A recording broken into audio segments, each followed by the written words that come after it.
The time has come to make a change. The time has come to unlock the hope that lives in each and every one of us. And we must do our part. We hold the visions God dreams of. Our hands can heal the ones we love. Let's gather round and let us make a stand. For you and me, unlock the hope and there's a better life. Unlock the hope, there'll be no turning back. But nothing changes unless we unlock the hope.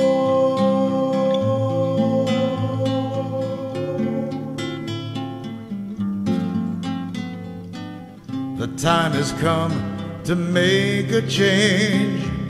The time has come to unlock the hope that lives in each and every one of us. And we must do our part. We hold the visions God dreams of. Our hands can heal the ones we love. Let's gather round and let us make a stand. For you and me, unlock the hope and there's a better life. Unlock the hope, there'll be no turning back. But nothing changes unless we unlock the hope. But nothing changes unless we unlock the hope. But nothing changes.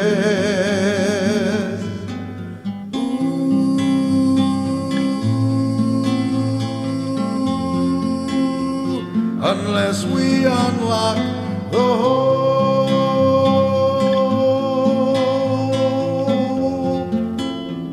Unless we unlock the hope.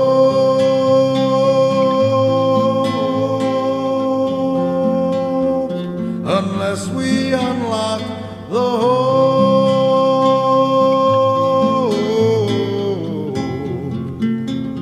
Unless we unlock the hope. Aloha! Welcome to another Mama Presents.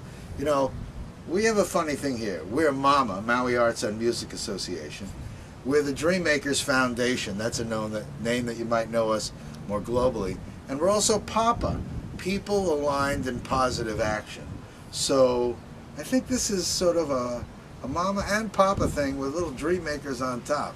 Because we have a guest here who is making my heart to sing with joy. This is Jon Schultz. Jon, welcome to our show. Thank you. I'm very happy to be here.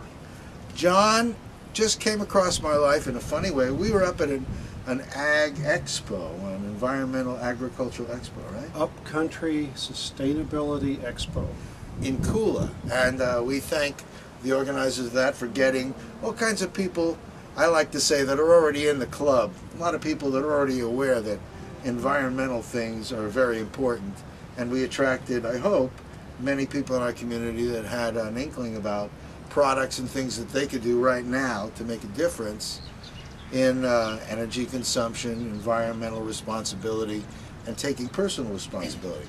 But now, someone introduced me to this guy named Jon Schultz, and I remember he had talked and mentioned zero emissions, and it triggered something in me. And Jon, I think you better jump in here. Jon Schultz, would you call you a scientist, an interested citizen? How do we describe what's going on here? Yes, I'm a scientist. I'm also a systems engineer. Most of my career was in aerospace systems engineering, designing life support and advanced water and wastewater treatment systems and launch vehicles and satellites and all the other things that go into aerospace. I see. But after aerospace, I really wanted to focus my attention on basically having the world work in a much better way than it has been.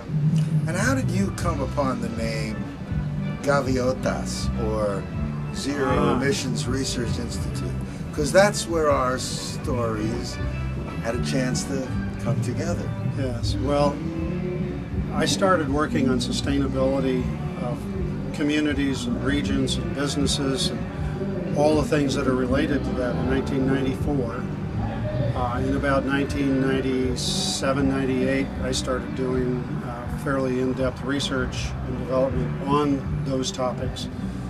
And what I realized is that most people that were saying those words, or even eco-village and things like that, were doing a little bit of what was needed, but not all of the things that were needed. So with my background in science and life sciences and systems and all of that, I decided it was time to just focus my attention on that and get some clarity about what really needs to be true for communities to work. So did you have a science facility? You did this out of your home, out of your own life? At this point, most of it is being done from my home office.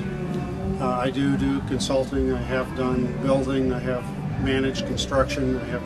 I've done some of those things. But the research is where my heart is. You know, that really understanding these issues has been where my heart is. And to answer your question about ZERI, before we answer the ZERI question, we don't know if you can hear Jimmy Buffett in the background, but we're sitting in Maui, outside the Maui Arts and Cultural Center. And the big question is, are we going to have Jimmy Buffett? Is he going to dominate our call or not? Because he is right over there, and we decided that we would go ahead and do our show anyway. So if you hear a tune you liked, you don't have to send in any kind of messages. It's already gone, but no matter where you are in the world, we want you to come to Maui because we'd love to have you. Okay, back to our story. ZERI, okay. Zero Emissions Research Institute. After I had been doing research on this for a while, I came across a reference to the Zero Emission Research and Initiative, ZERI, and a man named Gunter Pauli, who is a global citizen. He's a man who started a factory in Europe to make biodegradable detergents. And he learned something very profound in the process of doing that. When our industries make products, even those that are environmentally desirable like biodegradable detergents, they need raw materials. And this factory in Europe was importing palm oil. And what he finally realized, and it changed everything, and he left ZERI, or left Ecover and started ZERI, was that American industries, for the most part, in the case of Ecover specifically, they're using 5% of the material extracted from nature and wasting the other 95%. The average is around 94%. This is mind-boggling. People know and have seen the pictures of municipal waste, the mountains of it that we're generating. That's only a fraction of 6%. My God, you know. And there's an important message behind this, because if you realize that's what's going on, you realize also that the CEOs and the boards of directors of those corporations are not taking care of their fiduciary responsibilities. Let's jump in for a second. Zero emissions research means if a manufacturing process is done, when they're done making what they have, what happens to what they waste? Can that waste be put into a landfill or be wasted? Or how do we use it and create a circle of manufacturing so there is no waste? And is that what this was? Very much like that. Okay. There are two key ideas that are embodied in these ideas. And that is, one is that nature knows how to do everything that we want to do, and they know how to do it elegantly, energy efficiently, without creating harm, and in fact creating benefit for everything that project touches. Nature knows how to do those things. The other thing is that nature never deals with parts. It always deals with systems, whole systems. And so ZERI is about building whole systems around what people need to do to meet their needs, and doing it in such a way that everything that project touches benefits. So by doing this, by dealing with those wastes as resources And I'm not talking here necessarily about burning them or composting them or just using them as soil amendments. It goes way beyond that. Those are still useful tools, but it goes beyond that. To take that complex material that you and nature have worked to create and go back to nature and say, okay, what part of the 5 kingdoms of life would really like this and would generate additional high-value products from that material. So an example, in Colombia, the problem was the people growing that really good Colombian coffee there on the mountainsides were being offered 85 cents a pound for the coffee that they were growing when it cost them $2 a pound to grow. Now this is in a country where we'd rather have these people growing coffee and not that other stuff. Yeah. So anyway, the point is that when ZERI works by empowering local organizations, I don't get any support from ZERI. I'm on my own. I'm my own person and I do my own thing, but I have access to the extended network of scientists and engineers that are all over the world to tap into for knowledge and ideas and things like that when I need to do that. How is ZERI supported? Donation? Well, the way it started was actually a program under the United Nations, and considering how independent Gunter is, I'm sure they were challenged by by that. And at this point, ZERI is supported entirely by donations. You know, this is a huge organization. It's local organizations that are empowered and doing their own thing and providing their own support, and Gunter Pauli. You know, the national and international offices are one man, okay, in one place I in the remember world. he was at when giving away our punchline. We met back at a conference in Yes. 2001 or 2. Was it 2? I believe it was 2002. In 2001, I was at this conference in Albuquerque, New Mexico, and got into a hallway and did an interview with Gunter Pauli and Paolo Lugari from the community in Colombia, Gaviotas, that we're going to speak about. But Gunter talked about training groups of people to do surveys in their local areas to then come back to him. So that was the core of what, well, we're going to that's part of the hopefully story change, as right? well, especially with Gaviotas, because it illustrates the nature of what happened. Gaviotas, for many of you don't know that name, G-A-V-I-O-T-A-S. Gaviotas is a community, I'll let you tell it, but it's in the middle of what was once a barren wasteland, llanos, plains, in eastern Colombia. And I guess it was because of their desire to make an effect about global warming because of all the tree cutting. That's what I recall hearing. Gaviotas was originally started by a man named Paolo Lugari, who's already been mentioned. Wonderful man. He's an engineer, but you wouldn't really guess that right off from talking to him. He's more philosopher than engineer, so along with whatever answer he was going to give you, you will get some philosophy as well. Perhaps very Latin American. But anyway, marvelous man, and what he realized about 35 years ago or thereabouts is that our populations continue to expand, and we ultimately need to do something about that. But people would need to live in almost every environment on the planet and do it in a way that didn't harm that environment. Very important. So he picked the worst place he could find to create a sustainable community. And over the years, that's exactly what he's done. So the initial focus was sustainability, and what they discovered, the way that they eventually achieved financial viability was by growing resin pines, Pinus caribe. And those trees grow very well there. They're not fertile, so they don't spread. They're not an invasive species. You grow them for about 8 years or 10 years, and then you can tap them for the pine pitch another 10 years, and then the tree is done. And they carefully log those trees out for fuel to refine the pitch. So that's been part of the process all the way along. Now, what's very different about what they did is they refused to use herbicides with those trees. And there's actually a lot more to the story, but in fact, it's worth telling. The soil in this rather difficult place that Paolo picked to build this community is pH 4. So it's very acid. You can't grow a vegetable seed in the ground. And yet, working with the trees and finding a mycorrhizal fungi that would work with the trees, they were able to get these trees to grow and prosper, and they grow very, very well there. So anyway, as they're building this plantation of pine trees, they refuse to use the herbicides. Well, gee, what happens when somebody finally puts in a tree for a bird that's flying long distances? It's like, my gosh, somebody finally put in a rest stop. And when they sit, they drop fertilizer and seed from the nearby rainforest.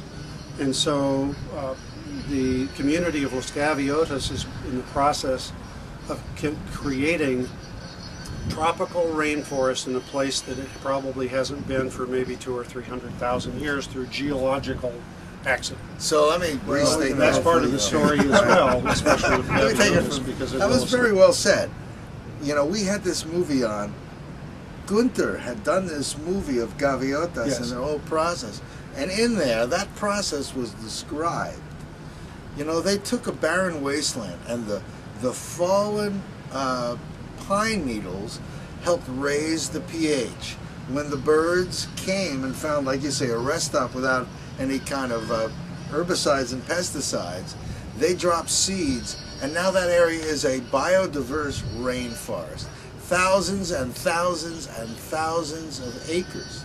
I remember when I sat there with Paolo and he signed a book. There was a book, you remember, it was called Gaviotas, A Village to Reinvent the World, written by a guy named Alan Wiseman.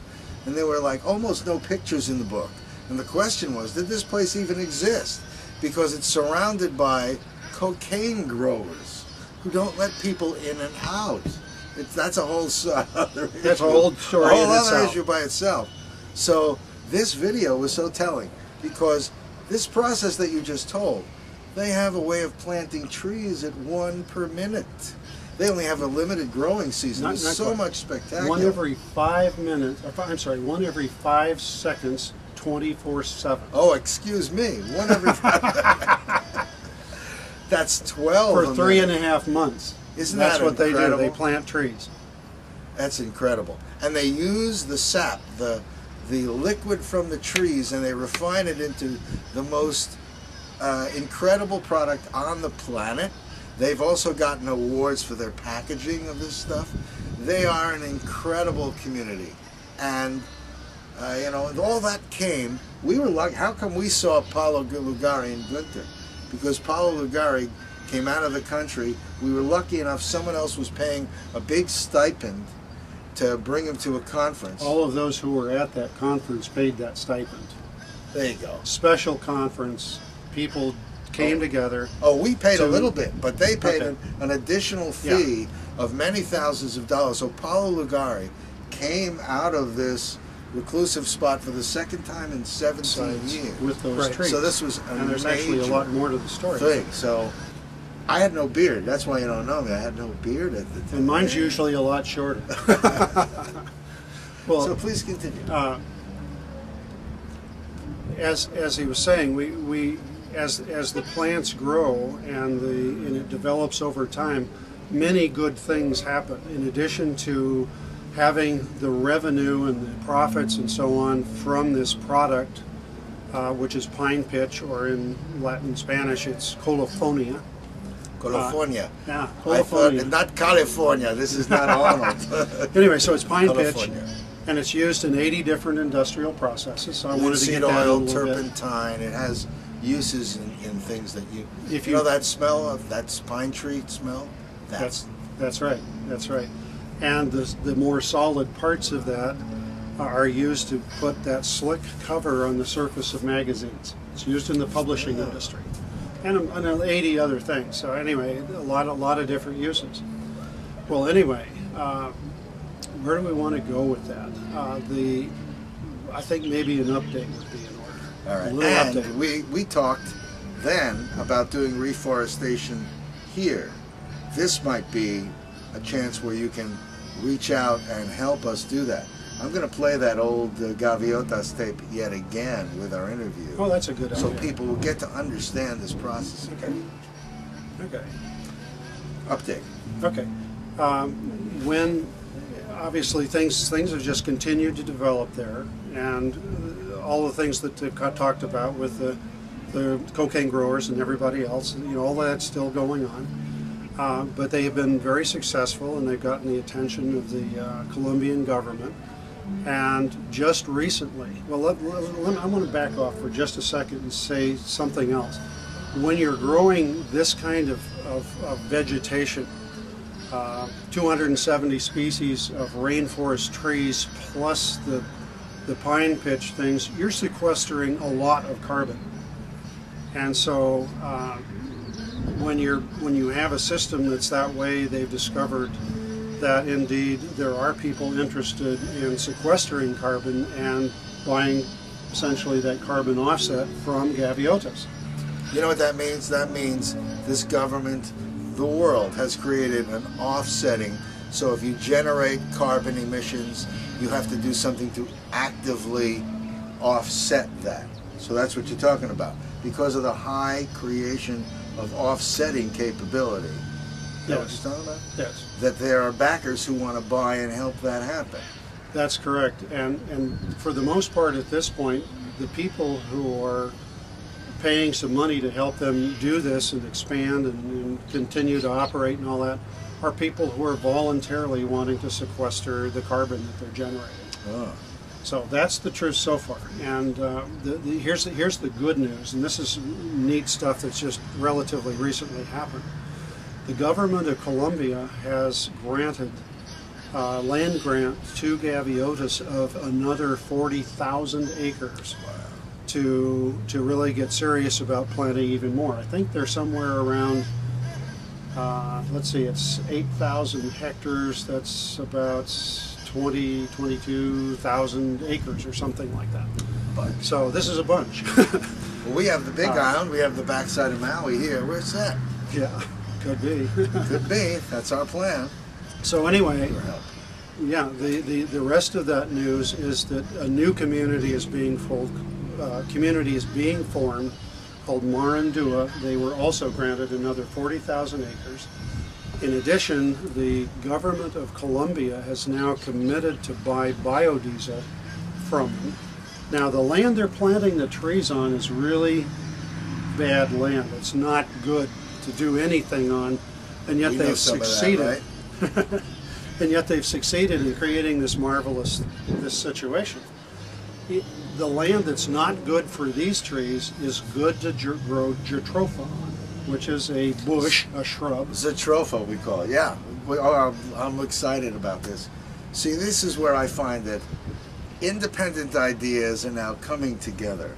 It's like concurring all these ideas we've had from all sides. Mm-hmm. So I want to listen quietly, because I've invested in a couple of these things knowing this is a direction. You can grow your own fuel. Go ahead.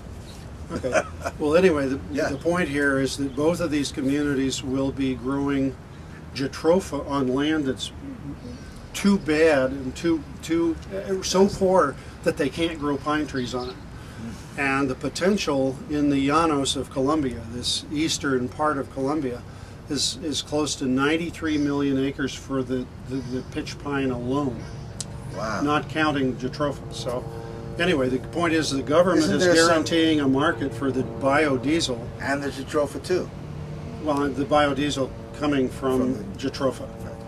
And the other is the different output story. of jatropha on acreage is staggering as far as what quantity of fuel can be generated from an acre of land. I don't want to quote numbers, but it's so high, it is very significant. It can make a huge, huge impact. I would like to come back to something you just started to talk about, and that is the idea that things are starting to come together. And one of the things I do is I look at the nature of what's going on around us, and I pay a lot of attention to that, probably much more than the average person. But in any case, what I have noticed is that in many, many, many ways, the world is shifting dramatically. When you have dramatic shifts in the way things are happening, the people that get that and adapt to it survive and prosper, and typically the other people don't. You know, they go bankrupt and they lose their business. A very, very simple example of that is when a very innovative Swiss watchmaker invented the quartz movement of the wristwatch, and the people in the Swiss watchmaking industry ignored him and didn't think it was important and didn't even patent that thing. I think I've got most of the details right on this. In any case, that watch was exhibited at an international exhibition, and 6 months later someone had picked that up and invented and started manufacturing the quartz movement watches, and the Swiss watchmakers lost 80% of their business or something like that in about 6 months. So absolutely massive, major change with these paradigm shifts or worldview shifts or whatever you want to call them. What's happening right now is that we have a shift worldwide, but the United States in particular is in the throes of this change, and it's very interesting. You have, if you look at the kinds of changes that are occurring, I want to start over on that. What I want to say is that we have had a dominant worldview composed of certain very basic beliefs, and those beliefs we always act on. It doesn't really matter what people say. There's a one-to-one correspondence between their beliefs and their actions. So when we have acted to basically bring those beliefs and manifest those beliefs in all of the physical things like cars and factories and things like that, in all of our abstract systems like money and credit, and all of the human activity systems like communities and businesses and governments and all that. So anyway, we created all those things on the basis of this set of beliefs that we thought were true, and we have learned over the last, it's taken a while, but say especially in the last 30 years, we now know that every single one of those beliefs is false. And so it's no big surprise that our existing systems are kind of coming apart at the seams and not working so well. So the question is that doesn't sound so good. You know, when you say, ooh, gee, we have to rebuild everything we've built on the planet for decades, and the answer is yes, we do. But what's happening is a whole different worldview, a whole different set of beliefs that actually are true, at least in our best understanding now, are coming to the fore. This is a process. This isn't like flipping a light switch. This is a process that's been going on. There are people literally all over the world who have figured out that it's not about competition, it's about cooperation. It's not about everything being separate little parts.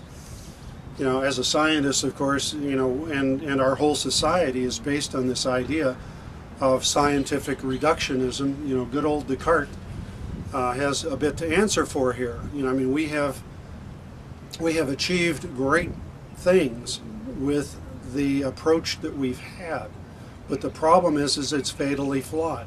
Scientists study parts, and guess what? There are no parts.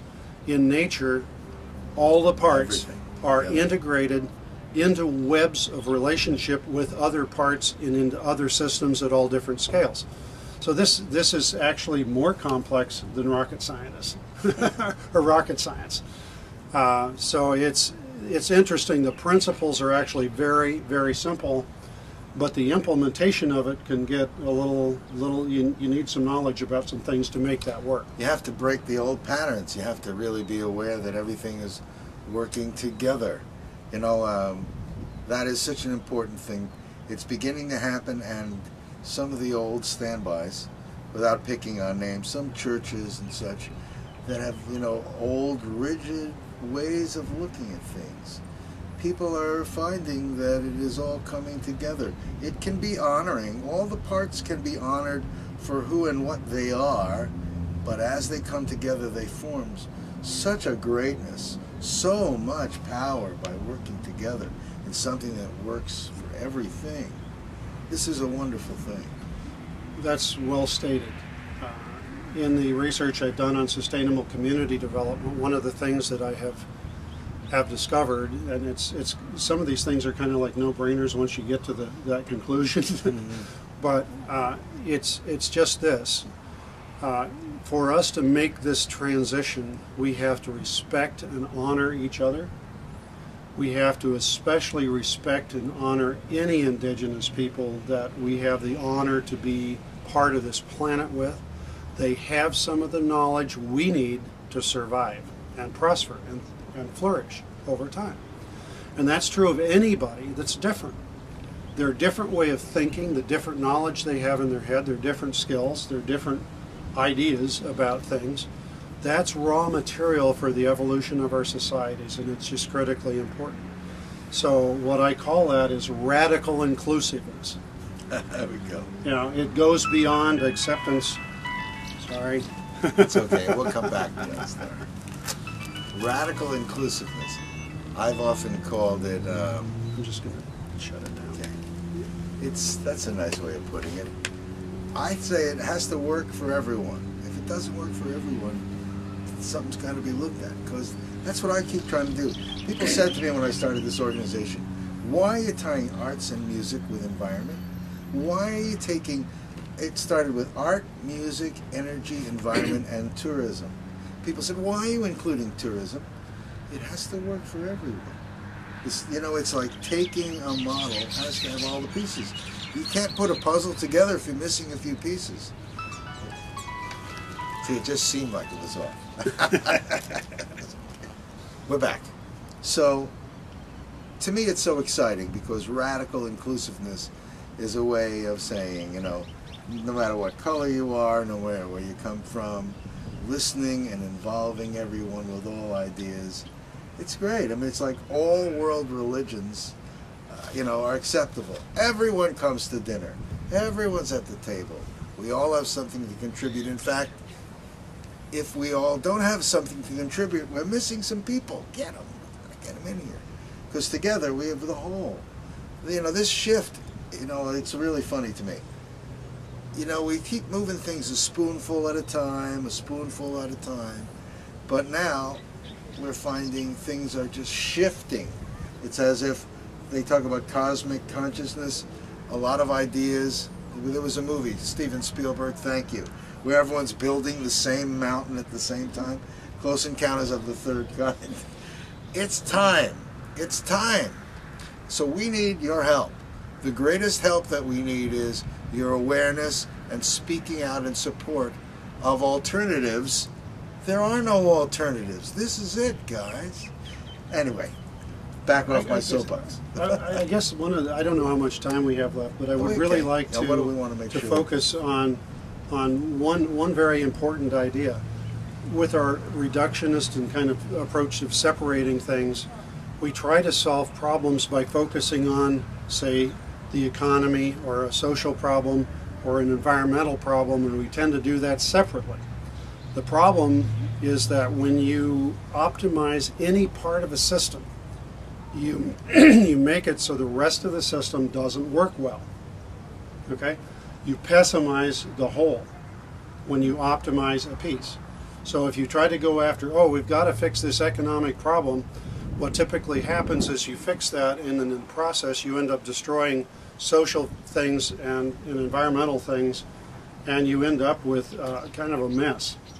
And the same thing is true if you do it the other way, but typically what we want to do is solve those economic problems and ignoring the other. And that brings up kind of the next point I want to make, which is the old dichotomy between environmentalist, reductionist way of looking at the world and the business way of looking at the world, saying, oh, I don't want to be, this adversarial enemy relationship, is absolute nonsense.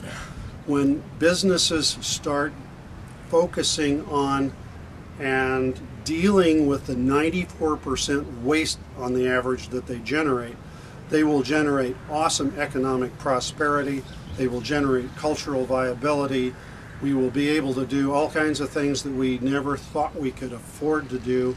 You can afford to pay people a decent living wage. You can make sure that the resources that you're extracting are actually helping the watershed, helping biological diversity and the local ecology. So, these things are all possible. It's not just a pipe dream. ZERI and actually other organizations too have, ZERI alone has 14,000 projects in 50 or 60 countries, 5 continents that are doing this already on every scale, from farmstead to the largest municipal and industrial operations in the world. We are running low on time, I know, but first of all, I'm sure you'll be back with us. I certainly hope so. Where's a good beginning for these guys? What do you think they should do next? A good beginning. When I attended the local Green Focus conference by Ray Anderson, he answered that question this way, and I agree. Read, read, read. In other words, inform yourselves about anything and everything that you have any interest and passion around this being.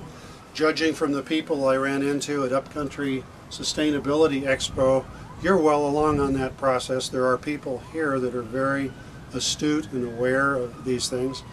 I would like to recommend that you check out the International ZERI website, which is www.zeri.org. That's fairly simple, but you have to remember it's a Z, not an X. So we'll be putting it on screen, so you'll be seeing it. Okay. Yeah, ZERI. ZERI. I can't tell you how thrilled I am to have you here. We could go on and I could get in detail, but I'm hoping that what this is going to create is lots of awareness in you, asking for more of Jon Schulz and asking for us to move on some of these projects. You can contact us, you can contact Jon. We're going to put his email address. It's easy because it's JONRSCHULZ@AOL.com, right? And I'll probably have to change it. But yes, I will try to respond to. That'll be a good problem. More than responding to, we want you to be in touch with us so that we can move forward and link all of us together, because there are many of us who know there's something to be done, and that the time is now, and now's the time for all of us to align. People aligned in positive action. Well, you sure are that. There's 2 other resources that I want to mention. Go ahead. One is that, as I said, this new way of thinking and doing in the world is an upcoming thing, and it's so pervasive it's hard to describe, but Paul Hawken has done a masterful job of trying to get his arms around that in a book called Blessed Unrest. It's well worth reading. Helps you understand just how broad and just how pervasive this new way of thinking and acting is in the world. The second website I'd like to mention is Janine Bennis's website called Biomimicry Institute.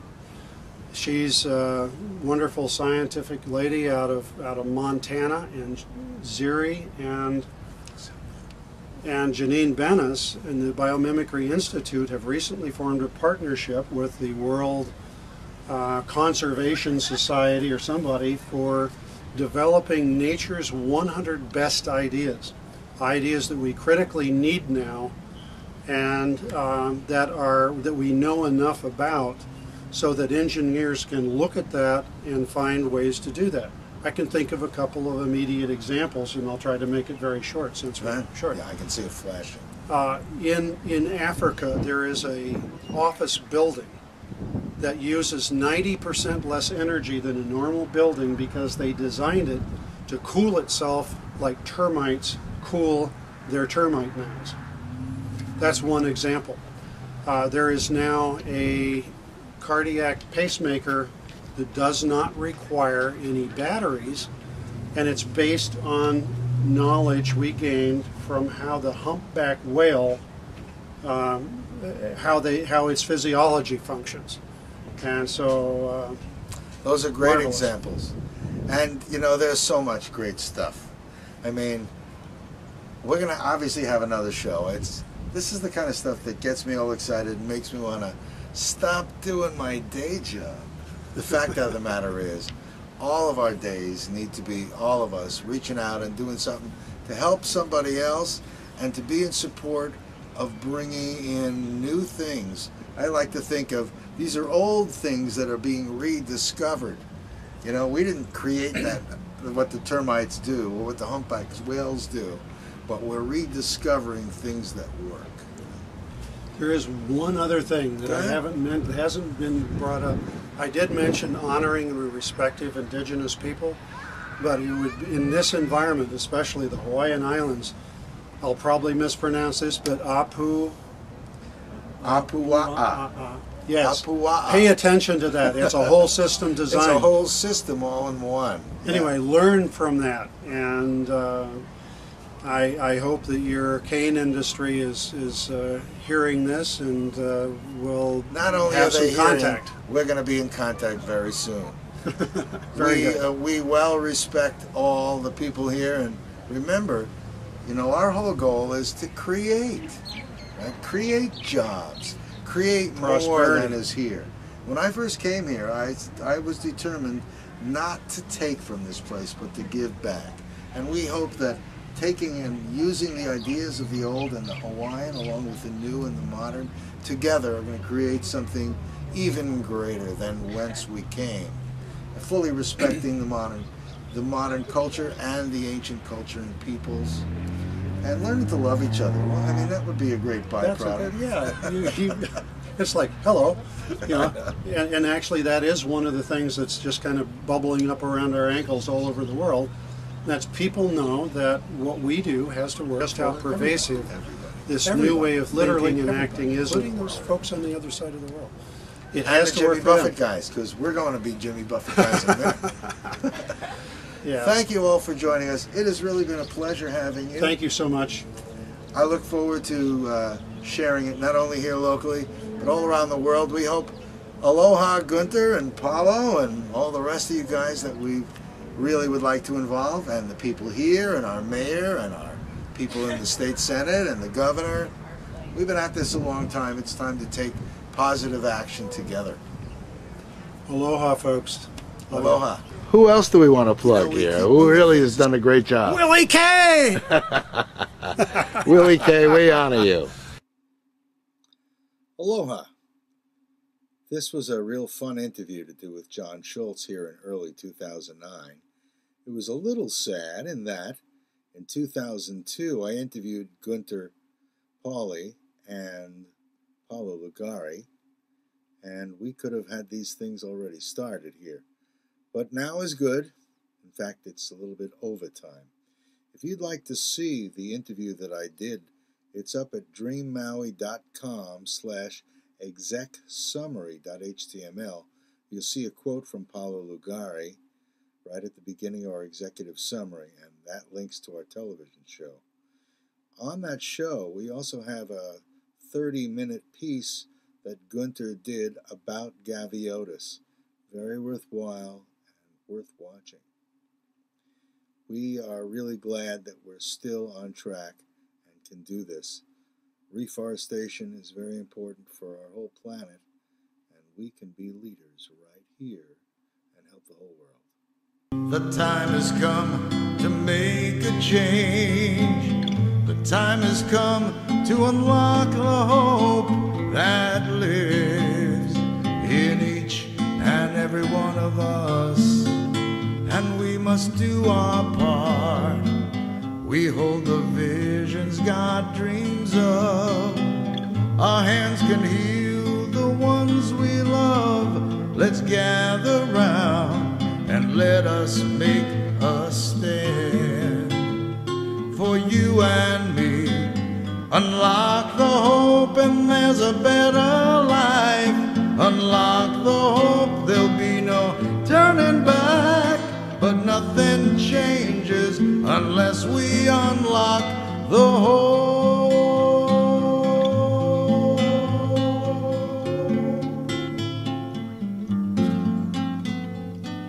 The time has come to make a change.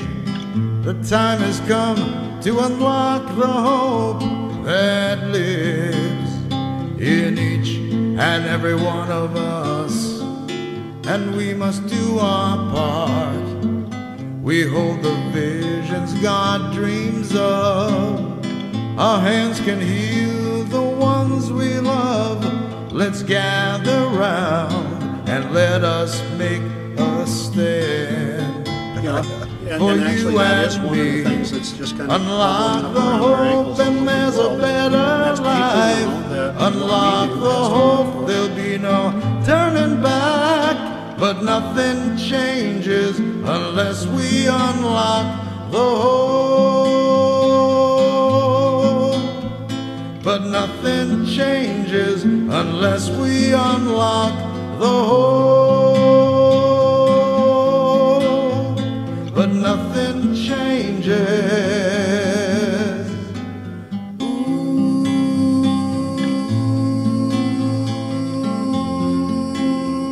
Unless we unlock the hope.